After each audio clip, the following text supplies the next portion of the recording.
Americans with Disabilities Act, Module 4, Effective Communication. This module will cover the following topics: effective communication with customers with disabilities, auxiliary aids and services, and when to use what, qualified reader and qualified interpreter, video remote interpreting, cannot require an individual to bring their own interpreter, communicating effectively with companions, website accessibility. Effective communication. Effective communication with customers with disabilities is required. Auxiliary aids and services procedures should be in place, giving primary consideration to customers' request. No surcharges for auxiliary aids and services allowed. Undue burden can affect the provision of auxiliary aids and services. Emergency services must be a direct connection. State and local governments must ensure effective communication with individuals with disabilities. Public entities are required to pay for and provide appropriate auxiliary aids and services, such as alternative formats or a sign language interpreter where necessary, to ensure that communication with individuals with disabilities are as effective as communication with others. What customers may need effective communication: people who are deaf, deafblind, hard of hearing, or have speech-related disabilities. The public entity should have a widely published procedure stating how an individual can indicate a need for and/or request an auxiliary aid or service. All employees who serve the public should be trained in this procedure to assure a quick response to the customer. Make sure to provide the auxiliary aid or service in a timely manner, in a way that protects privacy and independence of the customer. When selecting an auxiliary aid or service, a public entity should give primary consideration to the aid or service preferred by the individual, because the individual is usually best able to identify the communication barriers that hamper participation. However, the public entity can provide a different aid or service if what it provides is an effective means to communication. Allow people the opportunity to use their own assistive technology products in order to achieve effective communication if that's what they want. For example, a person with cerebral palsy who has difficulty with speech may use an augmentative communication device. Denying the opportunity to use such a device would deny effective communication. Surcharges are not allowed to be levied on clients and customers with disabilities for auxiliary aids and services. Reasonable and completely refundable deposits for the use of auxiliary aids are allowed, such as the use for an assistive listening device to tour a museum. If the program has extensive telephone contact with the public, then they must have a TTY, also called a TDD, which stands for Telecommunications Device for the Deaf. All staff that have direct contact with the public should be aware of the Telecommunications Relay Service. The Relay Service is a free service that ensures equal communication access to telephone services for people who are deaf, deafblind, hard of hearing, and have speech disabilities. The service allows hearing callers to communicate with deaf, hard of hearing, deafblind, and speech-disabled relay users, and vice versa, through specially trained relay operators. Dial 711 in all of the USA to connect to the relay. Calls can be made to anywhere in the world, 24 hours a day, 365 days a year, with no restrictions on the number, length, or type of calls. All calls are strictly confidential and no records of any conversations are maintained. Depending on the technical and physical abilities and physical environments of the users, numerous different call types are possible via the relay services. They can include, but are certainly not limited to, TTY to voice, voice to TTY, voice carryover, video relay service, hearing carryover, etc. Auxiliary aids and services that result in a fundamental alteration in the nature of a service, program, or activity, or an undue financial or administrative burden do not have to be provided. However, public entities must still furnish another auxiliary aid or service, if available, that does not result in a fundamental alteration or undue burden. It is important to note that, in addition, telephone emergency services, including 911 services, must provide direct phone-to-phone access to individuals with communication-related disabilities.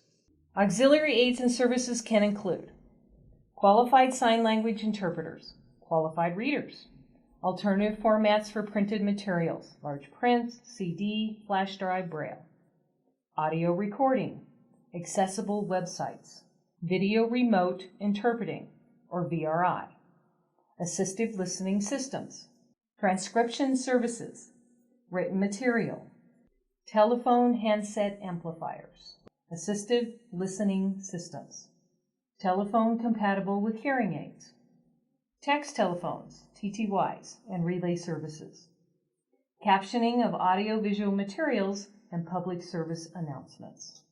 Please take note that audio portions of public service announcements, or PSAs, and other television and videotape programming produced by state and local governments are subject to the effective communication obligation involving open or closed captioning. Determining the right auxiliary aid or service. Take into consideration the following: method of communication used by the individual, nature, length, and complexity of communication involved, the context in which communication is taking place. Remember, public entities are required to provide and pay for any type of auxiliary aid or services provided. The public entity needs to consider the method, complexity, and context in which the communication is taking place and its importance when determining what auxiliary aid or service to use. Let's look at a few examples of what this means. Passing simple written notes back and forth between a motor vehicle division employee and a deaf customer could create effective communication for straightforward and brief services. However, if the deaf customer is being denied her driver's license, then the communication becomes much more complex and lengthy. Therefore, a sign language interpreter may be needed to assure that communication is effective. A business whose owner is deaf is being audited by the state taxation and revenue department. Brief notes asking for certain files and information between the auditor and the owner may suffice. However, when it comes time to review the audit findings, the communication becomes much more complex, involved, and lengthy. So a sign language interpreter will most likely be needed. The same would be true with a business owner who has low vision or is blind. An oral request for certain information will most certainly work fine. But given that the audit is a complex and possibly long document, it should be provided in an alternative format such as large print, in braille, or on disk, whatever format provides effective communication for the business owner. In determining the provision of effective communication, please note that many people who are culturally deaf may not have complete understanding of written English. Culturally deaf means someone who is deaf and communicates through American Sign Language, ASL. They are probably born deaf or become deaf at an early age and may have gone to school with other students who were deaf. They learn ASL as their primary language and may not be able to read or write English very well. By the way, why do we use a capital D in the word deaf when referring to people who are culturally deaf?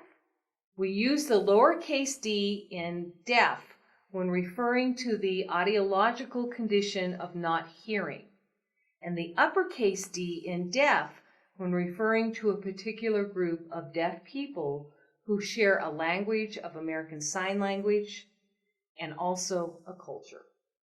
The members of this group have inherited their sign language, use it as a primary means of communication among themselves, and hold a set of beliefs about themselves and their connection to the larger society. What is a qualified reader and interpreter? According to the Department of Justice regulations, a qualified reader is defined as a person who is able to read effectively, accurately, and impartially, using any necessary specialized vocabulary. Qualified interpreter is defined as a person who is able to interpret effectively, accurately, and impartially, using specialized vocabulary of the deaf and hard of hearing consumer. These interpreters may need to hold a special certification to be considered qualified in certain settings, such as in court systems and legal and medical situations. What is video remote interpreting? It is an interpreting service that uses video conference technology over dedicated lines or wireless technology offering high-speed, wide bandwidth video connection that delivers high-quality video images. DOJ standards require the video and audio be high quality, real time, with clear, uninterrupted images, a dedicated high-speed connection, the picture to be clear, sufficiently large, and sharply delineated, showing face, arm, hands, and fingers, voice transmissions to clear and easily understood, a quick setup and training of users. When in-person, on-site interpreting services are not immediately available, technology now provides for an interim solution in the form of off-site interpreting services called Video Remote Interpreting, or VRI. When used appropriately, VRI has several benefits such as providing easier and faster access to communication, access to quality services, and effective use of fiscal resources. VRI uses video conferencing technology, equipment, and a high-speed internet connection with sufficient bandwidth to provide the services of a qualified interpreter, usually located at a call center, to people at different locations. Entities may contract for VRI services to be provided by appointment or to be available on demand 24 hours a day, 7 days per week. As such, there are significant possibilities for the use of VRI technology and services. While there are many benefits to using VRI services, there are limits to the effectiveness of this service in some settings, including but not limited to medical, legal, court situations. In such settings, it may be better to use VRI services only if on-site interpreter services are unavailable. VRI may not be appropriate for situations involving multiple people talking out of turn, situations with complex dialogue or dialogue with veiled intentions or multiple meanings, situations involving communication of a sensitive nature, situations involving individuals with a secondary disability such as low vision that impede their ability to utilize the technology. The public entity must provide and pay for sign language interpreters. DOJ allows a few exceptions to this regulations when a friend or family member can be used as an interpreter. In emergencies, where there is imminent threat to safety or welfare of individual or public and no interpreter is available. Use of children as interpreters is only permissible in emergencies involving imminent threat to safety or welfare of an individual or the public where there is no interpreter available. Where specific request by a person with a disability, accompanying adult agrees, and reliance on that person is appropriate under the circumstances. Sign language interpreters may be the only means of ensuring effective communication. The public entity must provide and pay for the sign language interpreter. It is a best practice to have a widely publicized procedure on how a customer can request an interpreter. The exception where there is a specific request by a person with a disability, the accompanying adult agrees to interpret, and reliance on the person is appropriate under the circumstances. Make sure that this situation entails that the exchange of information is not specialized or complicated and does not need a qualified interpreter who can assure the communication is effective, accurate, and impartial. About companions. Public entities must communicate effectively with companions with disabilities as appropriate. Companions are defined as family member, friend, or associate of an individual seeking access to a service, program, or activity of a public entity who, along with such individual, is an appropriate person with whom the public entity should communicate. The public entity not only has effective communication requirements regarding their customers, but also must provide effective communication for the customer's companion as appropriate.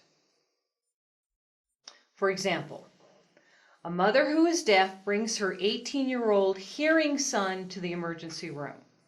The hospital is obligated under the ADA to provide effective communication for this patient's mother. Also, the obligation of public entities to provide necessary auxiliary aids and services is not limited to individuals with a direct interest in the proceedings or outcome of a program, service, or activity. For example, courtroom spectators with disabilities are also participants in the court program and are entitled to such aids or services as will afford them an equal opportunity to follow the court proceedings. An individual who's hard of hearing, who wishes to observe proceedings in a county courthouse which is open to the public, can do so.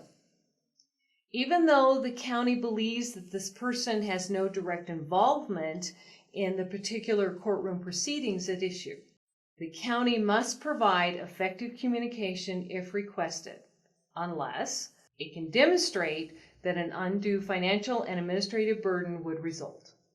Accessible websites required. Public entities' websites must be accessible to people with various disabilities. The Department of Justice is considering regulations of website accessibility for state and local governments, which may be published in 2017. For now, apply Section 508 regulations, which requires federal agencies to ensure website accessibility to your website to make it fully accessible. Go to section508.gov for the regs. Why should your website be accessible? People who are blind or have low vision and cannot see computer monitors may use screen reading software, devices that speak the information that would normally appear on a monitor. People with low vision may need particular fonts as well as letter to background contrasts. People who have mobility impairments or who have difficulty using a computer keyboard or mouse may use a voice recognition software to control their computers with verbal commands. Training disclaimer.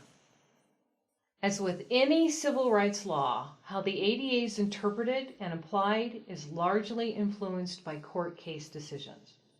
This training is based on the latest technical assistance from the Department of Justice and court case decisions in the year 2016. The information herein is intended solely as informal guidance and is neither a determination of your legal rights or responsibilities under the Act, nor binding on any agency with enforcement responsibility under the ADA.